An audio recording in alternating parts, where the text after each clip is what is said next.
কিভাবে পড়লে সরকারি চাকরি পাওয়া সহজ হবে? এই প্রশ্ন আজ সার্বজনীন।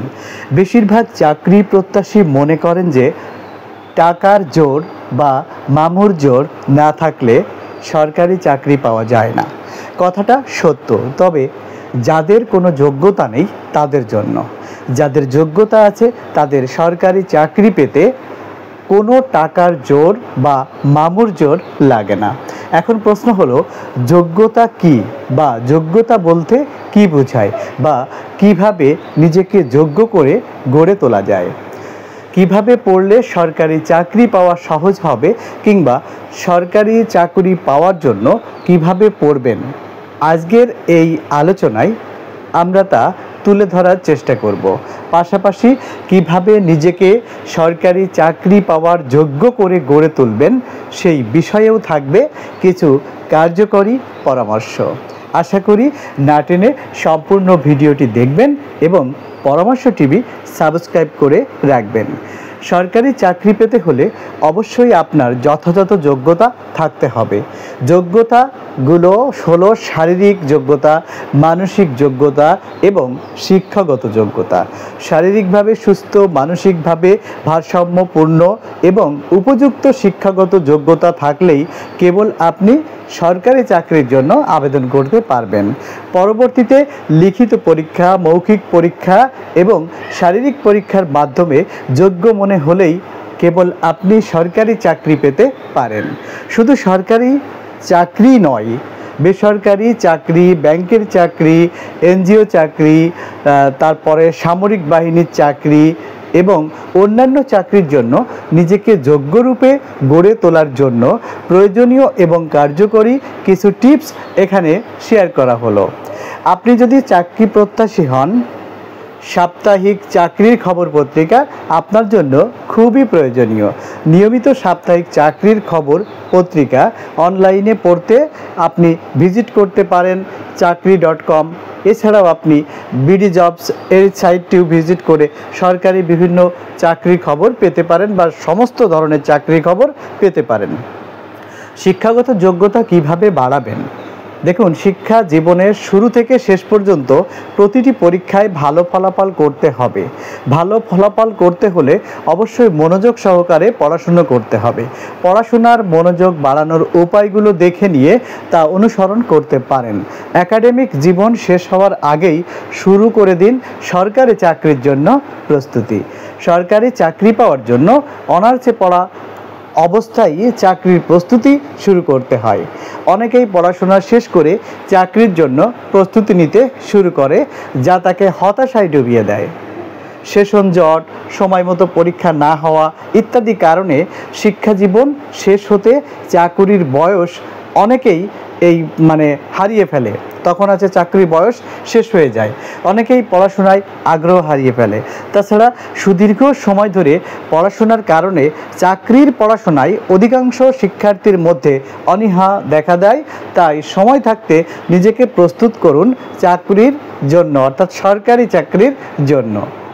চাকরির পরীক্ষায় ভালো করার বিভিন্ন টিপস আছে। আমি 7টি টিপস আপনাদের সঙ্গে শেয়ার করছি। এক হচ্ছে কিভাবে নিজেকে চাকরির ইন্টারভিউয়ের জন্য প্রস্তুত করবেন। দেখুন, কিভাবে নিজেকে চাকরির ইন্টারভিউয়ের জন্য প্রস্তুত করবেন। সরকারি চাকরি পাওয়ার জন্য কিভাবে পড়বেন? সরকারি চাকরির জন্য নিজেকে যোগ্যরূপে গড়ে তুলতে পড়াশোনার কোনো বিকল্প নেই।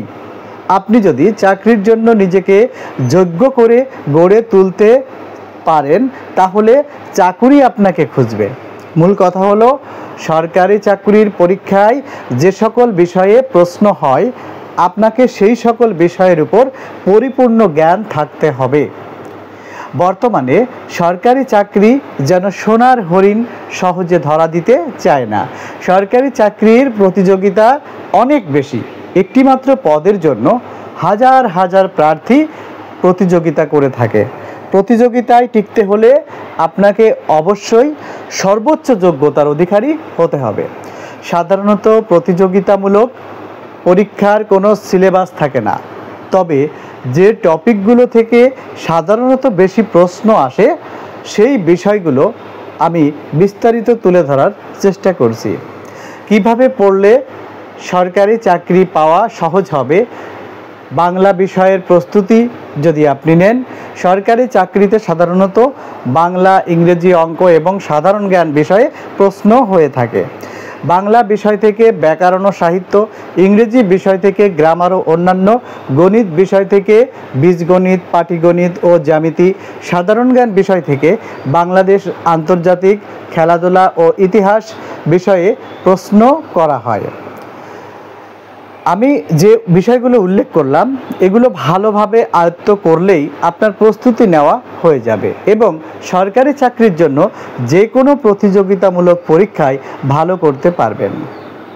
এখন বাংলা ব্যাকরণের যে প্রস্তুতি কি করবেন, সরকারি চাকরির পরীক্ষায় অষ্টম ও নবম শ্রেণীর সিলেবাসকে বেশি গুরুত্ব দেওয়া হয়ে থাকে। তাই বাংলার ক্ষেত্রে অষ্টম ও নবম শ্রেণীর ব্যাকরণ বোর্ড বইটা ভালো করে পড়তে হবে। সমাস, সন্ধি, কারক ও বিভক্তি, এক কথায় প্রকাশ, সমার্থক শব্দ, এইগুলো থেকে প্রশ্ন আসবেই, কোনো মিস হবে না। বোর্ডে যে কোনো প্রশ্ন ব্যাকরণ থেকে এসেছে সেইগুলো পড়তে হবে পুরোপুরি। সাথে বিভিন্ন বিশ্ববিদ্যালয়ের আপনার ব্যাকরণ অংশের সমাধান দেওয়া থাকে, সেগুলোও আয়ত্ত করতে হবে। How to read to get government job easily, আরও ভালোভাবে প্রস্তুতির জন্য অবশ্যই ধ্বনিতত্ত্ব, শব্দ গঠন ও প্রকরণ, পুরুষ, অনুসর্গ, উপসর্গ, বাক্য প্রকরণ ও রূপান্তর, ক্রিয়ার কাল, পদ, ধাতু, বিরাম চিহ্ন, বাচ্য, বচন, লিঙ্গ, বাগধারা, এগুলো পড়তে হবে। এইগুলোর বাহিরে বাংলা ব্যাকরণ থেকে খুব একটা প্রশ্ন আসবে না। এই অংশ ভালোভাবে পড়লে বাংলা থেকে ভালো মার্ক পাওয়া যাবে। আর বাংলা সাহিত্যের জন্য প্রস্তুতি নেবেন। বাংলা বিষয়ের ক্ষেত্রে বাংলা সাহিত্যের জন্য প্রস্তুতি অত্যন্ত গুরুত্বপূর্ণ। ষষ্ঠ থেকে একাদশ শ্রেণীর বাংলা বোর্ড বইয়ের সকল কবি পরিচিতি আর গল্প, কবিতার উৎস, পটভূমি, কোন কবিতা কোন ছন্দে রচিত, এসব একদম মুখস্থ করতে হবে। তবে মূল গল্পটা ভালোভাবে মার্কিং করে পড়লে মনে রাখা সহজ হবে। কবিতার ছন্দ থেকে প্রায়ই প্রশ্ন আসে। বইয়ে অনেক কবিতা আছে আর সবগুলো কবিতার ছন্দও মনে রাখা যায় না। ছন্দ মনে রাখার জন্য একটা টিপস দিচ্ছি। ব্যাকরণ বইয়ের ভাব সম্প্রসারণ অংশে চলে যান। এখানে অনেকগুলো কবিতার চরণ ও ছন্দের ভাব সম্প্রসারণ পাবেন। সেগুলো কোন কবিতার আর কোন কবির তা খুঁজে বের করুন। বারবার পরীক্ষায় আসা ছন্দগুলো এমনভাবে আয়ত্ত করুন যেন ভুলে না যান। বেশি বেশি কবি পরিচিতি ও লম্বা কবিতাগুলো বারবার পড়ুন, যা পরীক্ষার খাতায় উত্তর করা সহজ করে দিবে। বিখ্যাত অনুবাদ বইয়ের নাম, যেমন অনুবাদের নাম, অনুবাদ, গল্প, নাটক, এগুলো সম্পর্কে বিস্তারিত পড়াশোনা করতে হবে।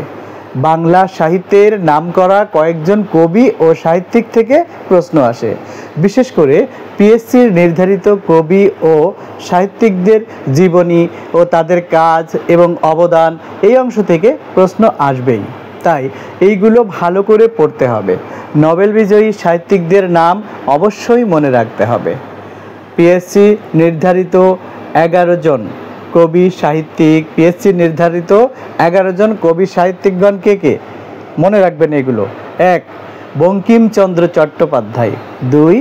ঈশ্বরচন্দ্র বিদ্যাসাগর, 3. মাইকেল মধুসূদন দত্ত, 4. মীর মশাররফ হোসেন, 5. রবীন্দ্রনাথ ঠাকুর, 6. দীনবন্ধু মিত্র, 7. কাজী নজরুল ইসলাম, 8. জসিমউদ্দিন, 9. ফররুখ আহমদ, 10. কায়কোবাদ এবং 11 নম্বর বেগম রোকেয়া সাখাওয়াত হোসেন।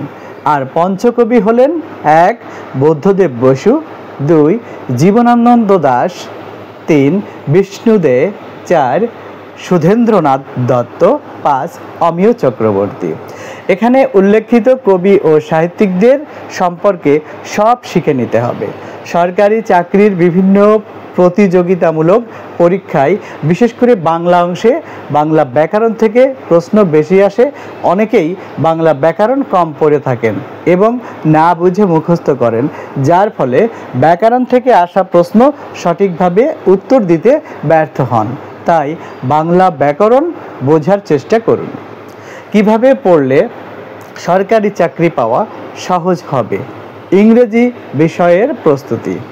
ইংরেজিতে দুর্বলতা নেই, বাংলা মিডিয়ামে পড়া এমন ছাত্র খুঁজে পাওয়া কঠিন। বাংলাদেশি প্রত্যেক ছাত্রেরই ইংরেজি ভীতি আছে, তাই ইংরেজির ভয়কে জয় করতে হবে। খুবই সিম্পল কিছু বিষয় যথাযথভাবে পড়লে ইংরেজি ভীতি থাকবে না আশা করা যায়। তো বিশেষ করে noun, verb, adjective, adverb, preposition, articles এই টপিকগুলো সব পড়তে হবে।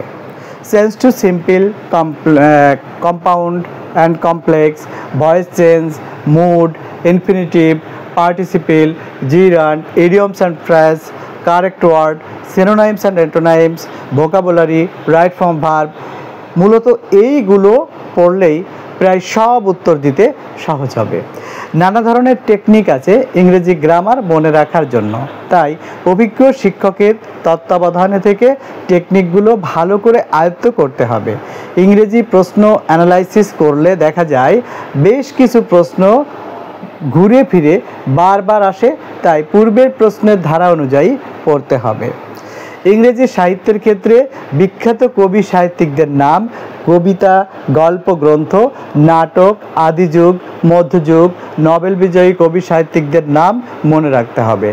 ইংরেজি গ্রামারের সকল নিয়ম, খুঁটিনাটি ও ব্যক্তিগত আপনার বিশেষ করে যে ব্যতিক্রম যে অংশগুলো জানতে হবে।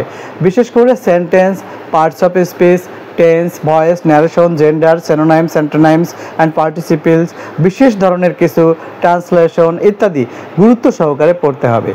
কিভাবে পড়লে সরকারি চাকরি পাওয়া সহজ হবে? এবার গণিত বিষয়ে কেমন প্রস্তুতি নেবেন সে বিষয়ে কিছু বলা যাক। সরকারি চাকরির পরীক্ষার প্রতিযোগিতায় টিকতে হলে গণিত ভালো করতে হবে। গণিতে খুব বেশি ভালো করতে হবে। একজন শিক্ষার্থী চাইলে গণিতের সবগুলো প্রশ্নের সঠিক উত্তর দিয়ে পুরো মার্কস লুফে নিতে পারেন।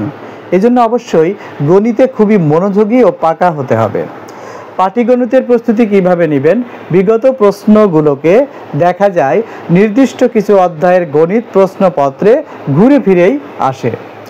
চতুর্থ থেকে নবম শ্রেণীর গণিত বই সংগ্রহে রাখবেন এবং নিয়মিত প্র্যাকটিস করবেন। এটা সকল চাকরির জন্য জরুরি।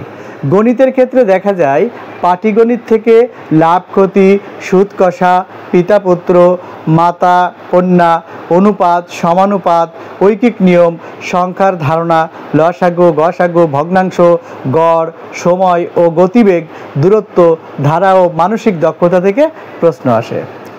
আর বীজগণিতের প্রস্তুতি যদি নেন তাহলে কিভাবে নেবেন?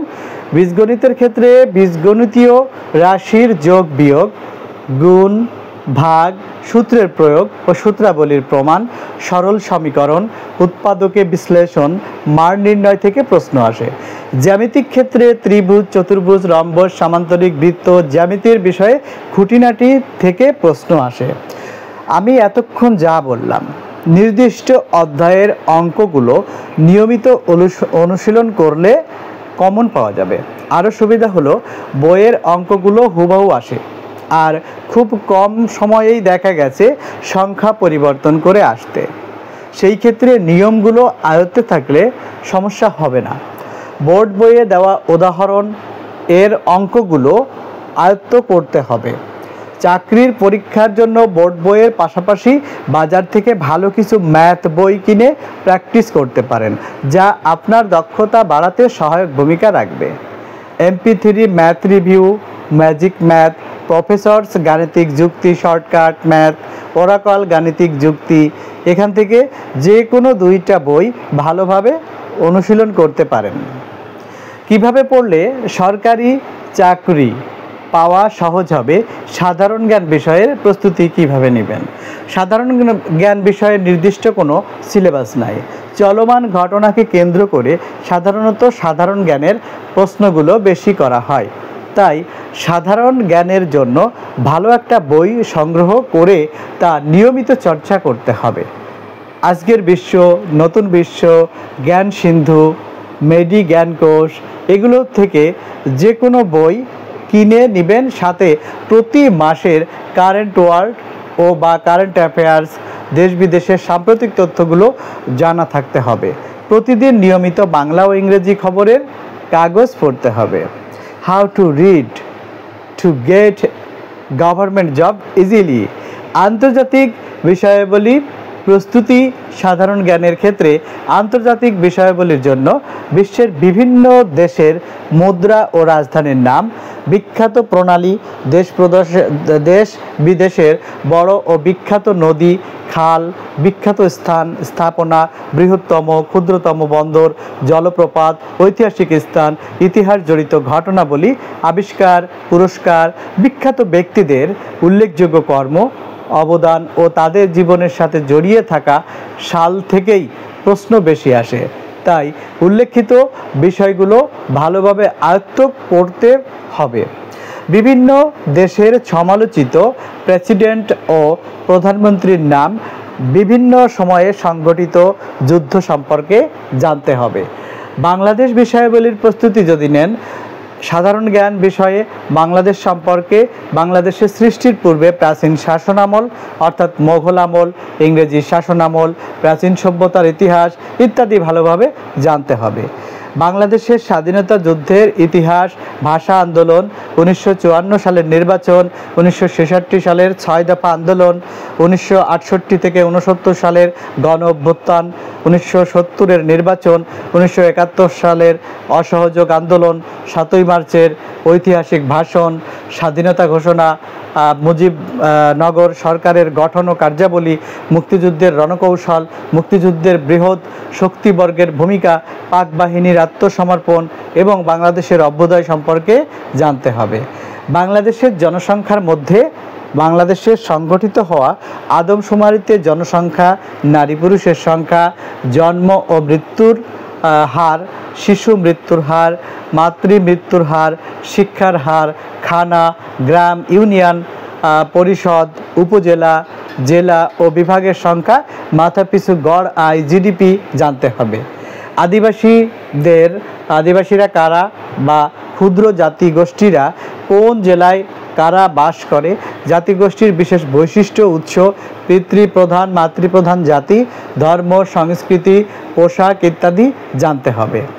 আইন, শাসন ও বিচার বিভাগ সমূহ, আইন প্রণয়ন, নীতি নির্ধারণ, জাতীয় ও স্থানীয় পর্যায়ের প্রশাসনিক ব্যবস্থাপনা কাঠামো, প্রশাসনিক পুনর্বিন্যাস ও সংস্কার, বাংলাদেশের জাতীয় অর্জন, বিশিষ্ট ব্যক্তিত্ব, গুরুত্বপূর্ণ প্রতিষ্ঠান ও স্থাপনাসমূহ, জাতীয় পুরস্কার, বাংলাদেশের খেলাধুলা সহ চলচ্চিত্র বিষয়ে জানতে হবে।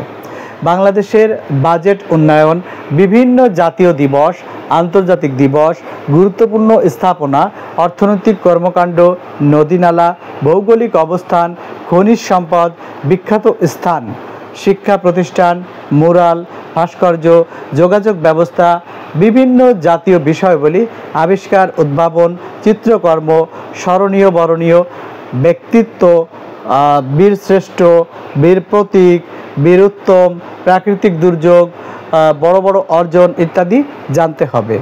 তথ্য প্রযুক্তি বিষয়াবলীর প্রস্তুতি যদি নেন, তাহলে তথ্য প্রযুক্তি সাধারণ জ্ঞান বিষয়ে একটা অবিচ্ছেদ্য অংশ। সরকারি চাকরির ক্ষেত্রে তথ্য প্রযুক্তি টপিকের অংশ থেকে বিশেষ করে প্রযুক্তি বিষয়ক প্রশ্ন আসে। তাই কম্পিউটার শিক্ষা বইটা সংগ্রহ করে প্রযুক্তি বিষয়ে তথ্যগুলো পড়তে হবে। কম্পিউটারের ইতিহাস, কম্পিউটারের গঠন, হার্ডওয়্যার, সফটওয়্যার, বিভিন্ন অপারেটিং সিস্টেম, আপনার সোশ্যাল সাইট, কেনাবেচা সাইট, সাইবার সিকিউরিটি এবং এদের সাথে যুক্ত ব্যক্তি, নেটওয়ার্ক, সংখ্যা, ধারণা, ডিভাইস, তথ্য প্রযুক্তির সর্বশেষ আবিষ্কার এ বিষয়ে কিন্তু আপনাকে যথেষ্ট ধারণা নিতে হবে। এই ভিডিওটি আর দীর্ঘায়িত করছি না, প্রায় 20 মিনিট হতে গেল। তো আশা করি ইতিমধ্যে আপনি সরকারি চাকরি সহ যে কোনো চাকরি, আপনি সরকারি যে কোনো লেভেলের চাকরি বা বেসরকারি চাকরির জন্য আমি যে সুন্দর একটি সিলেবাস বা সাজেশন এতক্ষণ আলোচনা করলাম, এটা পড়লে ইনশাল্লাহ আপনি মোটামুটি খুব ভালোভাবে প্রিপেয়ার্ড হয়ে যাবেন আশা করি। ভালো থাকবেন, সুস্থ থাকবেন। ভিডিওটি ভালো লাগলে শেয়ার করবেন। আল্লাহ হাফেজ।